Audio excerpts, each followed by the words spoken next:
brother was right. Yeah. Motherfuckers You better mean there know. really is a fart? Good lord! Which one of us is truly crazy? Not me. I got this. Marge, you have a nice... Biggie Smalls. Yeah. Reflecting upon the fondest memories of television I have over the course of my life, I land upon The Simpsons every time as a shining example of the tippity top of the animated pile. Considering the reasoning behind this requires a somewhat objective approach regarding many aspects of why I find the comfort of nostalgia seeping through every cell in this masterpiece of animation. However, objective truths lie in why Springfield and its citizens make up the single greatest example of world building seen in any Western animated series, and could indeed be a strong contender for greatest animated series of all time. Let's get this show on the road, man. We got things to do. Yeah, Dad. Okay. It is here that I will attempt to dissect the characteristics that collate to form the truly unforgettable town of Springfield, investigating whether the show has achieved its right to remain the longest-running television series of all time, or if it is simply a case of creation being greater than the sum of its parts. What is it about Springfield that makes it so universally relatable in the way it is presented? Chapter 1: Humble Beginnings and Color. When investigating what it takes to achieve great world building, The Simpsons could be used as a textbook example of how great world building can be implemented and properly executed. Providing one simple answer to how this is done would be difficult, but when breaking down each of the techniques that have been practiced can give some indication to how the show as a whole has influenced generations and remained a leading contender for greatest animated series of all time. To reach that level of influence requires first that people can relate to the characters and story being told. The Simpsons had humble beginnings in the form of animation shorts on the Tracy Ullman Show, where we caught glimpses of the Simpsons family during intermissions. The host herself saw no value in The Simpsons. However, it soon became evident that the audience felt otherwise. They loved The Simpsons and demanded more.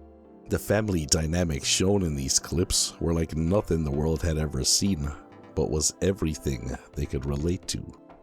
People could feel familiarity with the family because even though they weren't perfect, they had a lot of heart. This is what a normal family feels like to most.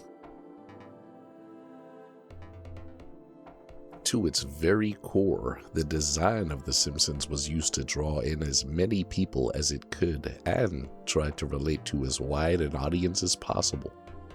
One example of this world building can be seen in The Simpsons characters themselves. Creator Matt Groening has stated that he decided to make the characters of the show have yellow skin, as to not assign them to any particular race. In doing so, he hoped that people of all walks of life could relate to these characters and find some common grounds with them in relating to the characters. Another way this added to great world building was that it was also done so that when a television viewer is quickly flicking through channels to see what they would like to watch, no matter how fast they were changing channels, if they saw that flash of yellow skin on screen, they would quickly recognize that The Simpsons was on and they could stop flicking to watch it. This was not the only reason that the creator did this, but thought was also put into this using color technique. With the way in which the human eye catches light, it sees yellow faster than any other color. In my opinion, I believe that this was a very subliminal but genius world-building technique. As quoted from Matt Groening directly in the 2000 documentary My Wasted Life, when asked why The Simpsons are yellow. Yellow skin? Why? If you're flicking around with your channel changer very fast and you zoom by The Simpsons, there's nothing else that looks like them on TV, so therefore we stand out. Homer, maybe you can take some consolation in the fact that something you created is making so many people happy. Oh, look at me. I'm making people happy. I'm the magical man from Happy Land in a gumdrop house on Lollipop Lane. Oh, by the way, I was being sarcastic. The creator then explained how the yellow color looks like there's something wrong with your TV set, before explaining that he thought that was appropriate to The Simpsons symbolically. Chapter 2: Expanding the Universe. It is quite remarkable that this much thought went into not only the design of the characters, but also their hometown of Springfield. This world feels so lived in, and although it's animated, feels like a real place. The practices of color technique are fused with a sense of adding even a small bit more satire into the show wherever possible, and this adds even more depth to the way the world building is utilized to great effect. The color yellow has become synonymous with the show, and along with the lack of focus on realism in this aspect of the design, comes increased freedom to stretch the boundaries of what the show can get away with. You're fired. And with good cause. Matt Groening explains why The Simpsons was a perfect way to voice his countercultural opinions. I find that you can get away with all sorts of unusual ideas if you present them with a smile on your face.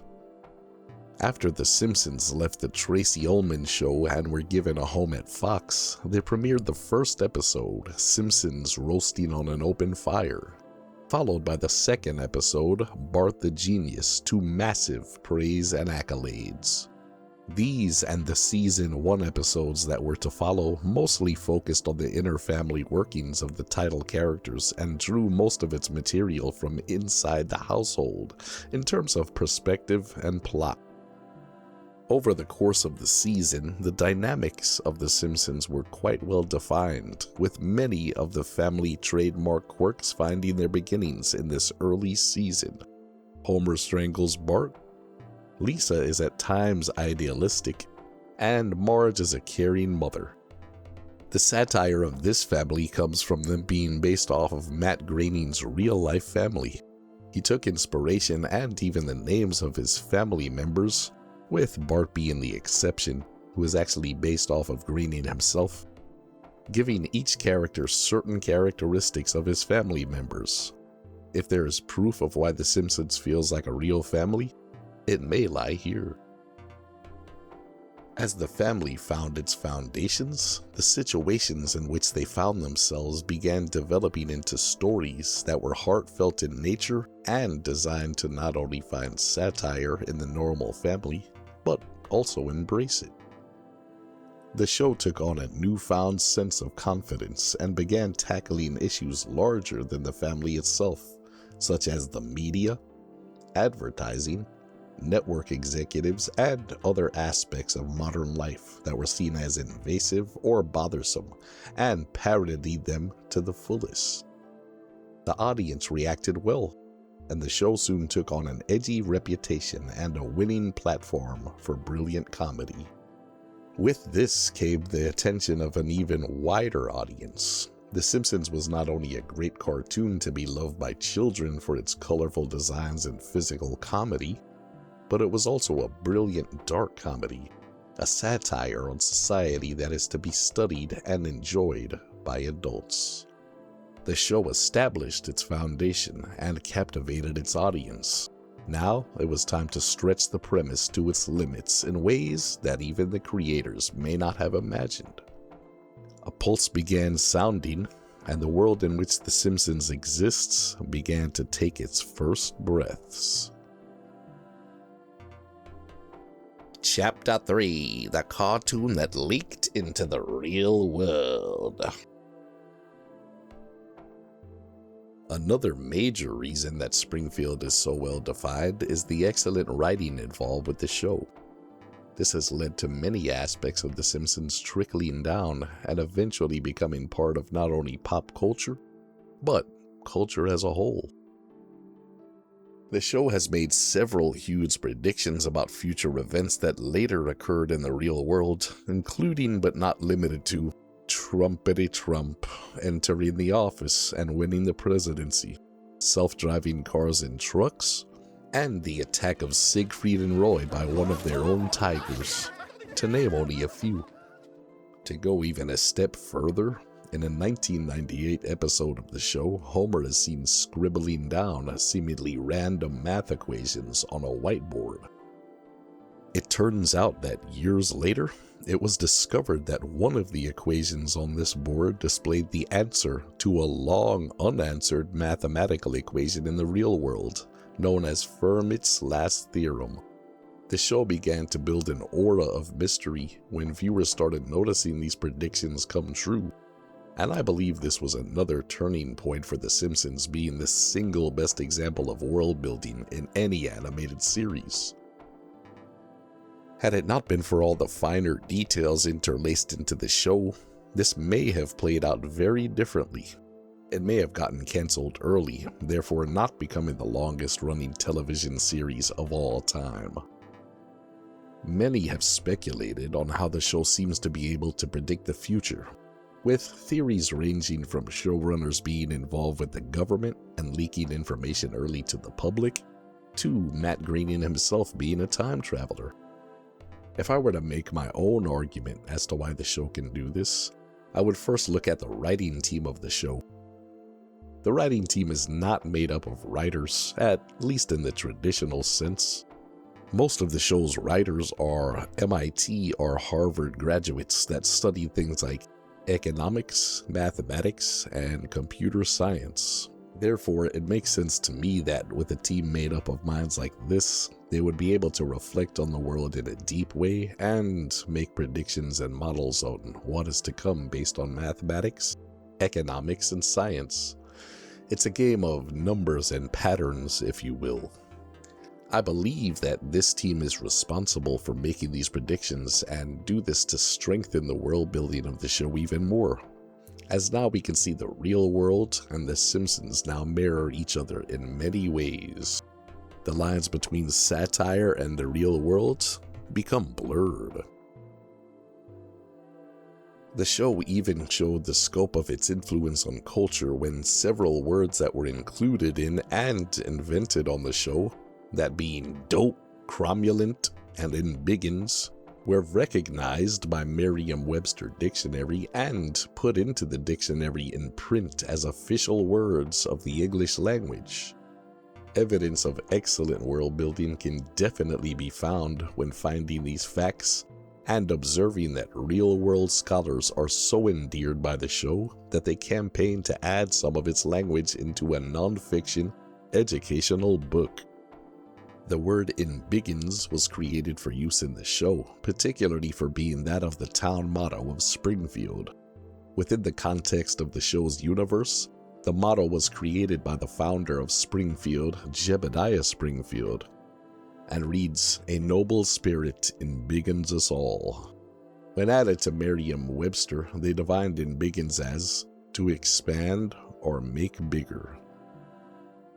The fact that the show consistently uses its platform as a vehicle to write commentaries on current events means that as the years go by, the show can remain timeless regarding what it is satirizing.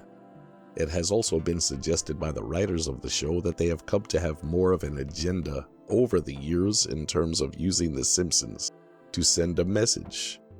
By deconstructing and reframing the images in our media, they allow us to see more objectively, or at least with a more ironic distance. An agenda that aims to draw satire from real-world events and to send a message while doing so can be directly attached to its viewers and strengthen in the fabrics of a brilliantly crafted example of world building. Continually adding to the scope of Springfield and its residents means that the writers can give objective views on events without encouraging the audience to take sides, but rather take satire on all sides. Their own views seem to holster a degree of satire in and of themselves, and so it's sometimes difficult to know if their answers in interviews are jokes or not. When asked of the show's agenda, showrunner Mike Reese answers quite confidently. The overarching point is that the media is stupid and manipulative, TV as narcotic, and all the big institutions are corrupt and evil. It's as though we finally found a vehicle for this sensibility where we can do the kind of humor and attitudes, yet in a package that more people are willing to embrace. I think if it were a live-action show, it wouldn't be a hit. As the first season of the show was well underway, the creators started going outside of the family's home and introducing us to the first of the massive cast of side characters from all around Springfield. This cast of characters has grown exponentially over the years, and all have been giving great character development and character arcs of their own. This stands to reason that the town of Springfield feels lived in, and the world building feels that much more immersive. The town has been meticulously planned over the years and has seen countless numbers of great set pieces, showcasing the rich history of Springfield and cementing these locations as landmarks to ensure that fans gain the most memorable town experience possible with every viewing. The town of Springfield has become a character of the show in and of itself, and this is in part due to the rich history of the town that has been sprinkled into episodes throughout the years. The way in which The Simpsons has managed to build up an entire universe populated with so many distinctive characters and its own internal logic has undoubtedly contributed to the show's longevity. Combining established characters with memorable set pieces such as Moe's Tavern, the Quickie Mart, Springfield Elementary, or the nuclear power plant, to name a few, over the years has given a sense of knowing this location and these people, and even begins to solidify a familiarity, a feeling of trust. Whether it's the fact that the show is purposely obtuse with pinning down Springfield to any one location on the map, or the fact that the town has hit a bit of every type of biome, it is quite telling that the ones responsible for designing Springfield wanted it to become relatable to as many people as possible. Every viewer could find a little part of the town or its characters that they could relate to in some way, whether it's skiing on the snowy mountains, relaxing by the beach, or skateboarding over the desert like Springfield Gorge. The town envelops us all with a sense of home. I believe it's within the careful planning and the many years given to the opportunity of gradually introducing different aspects of life in Springfield where one of the keys to its success lies. There is something to be said about the fact that high-quality artistic creations can be delivered if they are given the time to properly develop. I'm looking at you, DC. It never feels out of place to put a random Simpsons reference into everyday conversation, and that's because the world of the show has become a household name. Undeniably so.